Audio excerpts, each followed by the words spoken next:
suis spécialisé dans l'histoire de la presse satirique contemporaine. J'ai un fonds documentaire de plus de 10 000 journaux et revues. J'aime bien faire découvrir ça. Alors j'aime bien les lire déjà, j'aime bien les chercher, le côté un peu pathologique du collectionneur. Mais je suis aussi un grand lecteur de cette presse-là depuis que je suis gamin. Et sur un salon comme ça, moi ce que j'aime bien c'est de montrer l'évolution de ce qui s'est fait, de ce qui a existé. C'est très amusant de revoir des vieilles couvertures de Charlie Hebdo qui seraient absolument impubliables maintenant.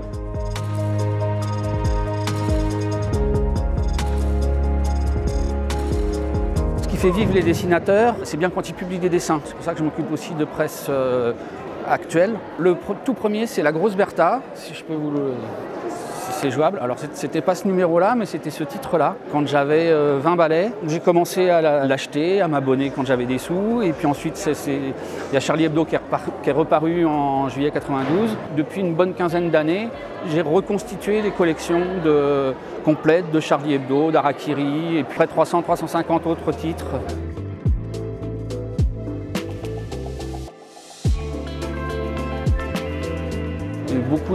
Beaucoup de presse dans les années 70, à tous les niveaux. C'était la presse BD aussi, avec Fluide Glacial, L'écho des savanes. Après, la grande époque de la presse satirique, c'est la fin du 19e et jusqu'à l'entre-deux-guerres, où il y avait une presse satirique aussi bien de gauche que de droite qui était très très virulente. Moi, ce qui m'intéresse, c'est la rencontre qu'il y a eu entre Cavana, qui dessinait à l'époque, et le professeur Choron, qui lui vendait les journaux. C'est eux qui ont lancé Harakiri.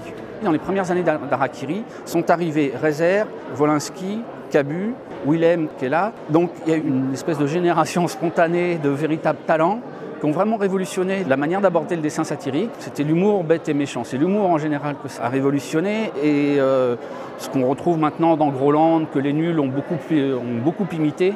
On prend une info et on va la triturer jusqu'au bout.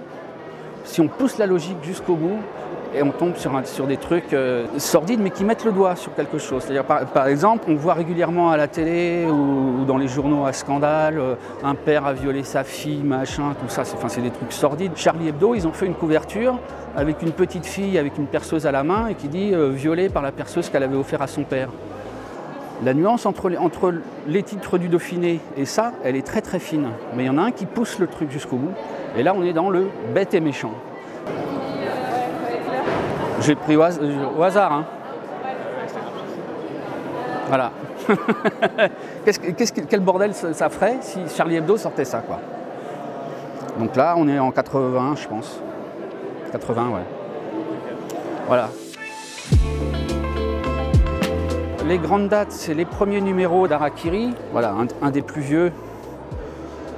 Harakiri. Ensuite, il y a eu l'hebdo Harakiri. Voilà, ils ont fait un hebdo parce que le Harakiri mensuel, ils n'avaient plus assez de place pour faire tout ce qu'ils voulaient faire.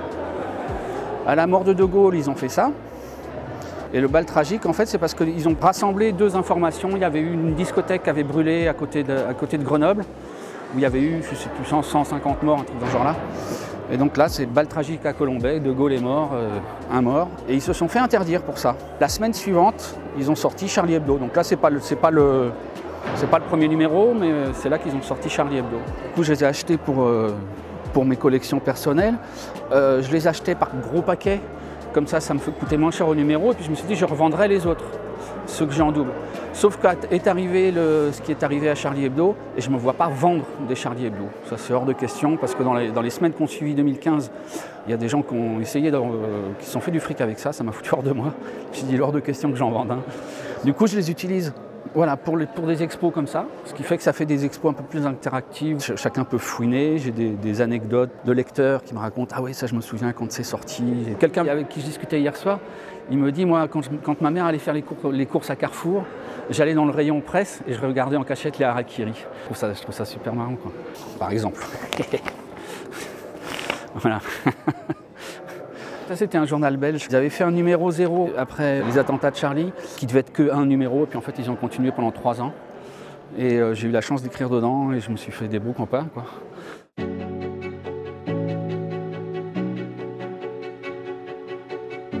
Je suis très pessimiste, parce que les journaux, en général, se vendent de moins en moins bien.